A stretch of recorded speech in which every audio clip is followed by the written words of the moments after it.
আচ্ছা, অনেকেই প্রশ্ন করেন যে হচ্ছে ইনএফেক্টিভ মার্কেটিং মেসেজকে আমরা হচ্ছে কিভাবে ইফেক্টিভ করতে পারি এবং এটাকে আরো বেটার করতে পারি।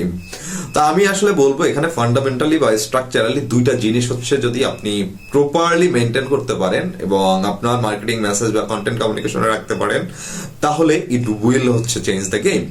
তো কিভাবে? এখন সেই দুইটা জিনিস কি, একটা হচ্ছে আপনার প্রোডাক্ট নাম্বার ওয়ান, যেটা সেটা হচ্ছে প্রোডাক্টের core understanding, how it designed, how it structured, এটার স্ট্রেংথ কি আছে, ইউনিক ক্যাপাসিটি কি আছে, এটাকে কিভাবে হচ্ছে আরো হাইলি অর্গানাইজড ওয়ে হচ্ছে প্রেজেন্ট করা যায় বা প্রজেক্ট করা যায়, এই জিনিসগুলো ফাংশনালিটি হচ্ছে বের করা। এবং নাম্বার সেকেন্ড যেটা, সেটা হচ্ছে আপনার অডিয়েন্স ফোকাস ন্যারেটিভ।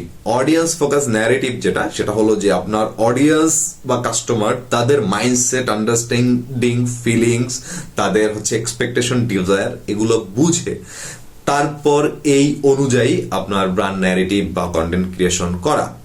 তো এক্ষেত্রে আপনি দেখা যায় হচ্ছে ওকে ফাইন যে আপনি প্রথমেই অনেক হাইয়েস্ট লেভারেজ হচ্ছে গিয়া মানে নিতে পারবেন না, বাট যখন আপনি আপনার অডিয়েন্সকে আসলে ট্রুলি বুঝতে পারবেন, ট্রুলি তাদের পজিশন থেকে, তাদের জায়গা থেকে আপনি তাদেরকে হচ্ছে আপনার ওন করবেন তাদের প্রবলেমটাকে, তখন আপনার মেসেজ হচ্ছে আরো ভালো হবে। তো again is two thing, one is হচ্ছে product and second is audience focus narrative.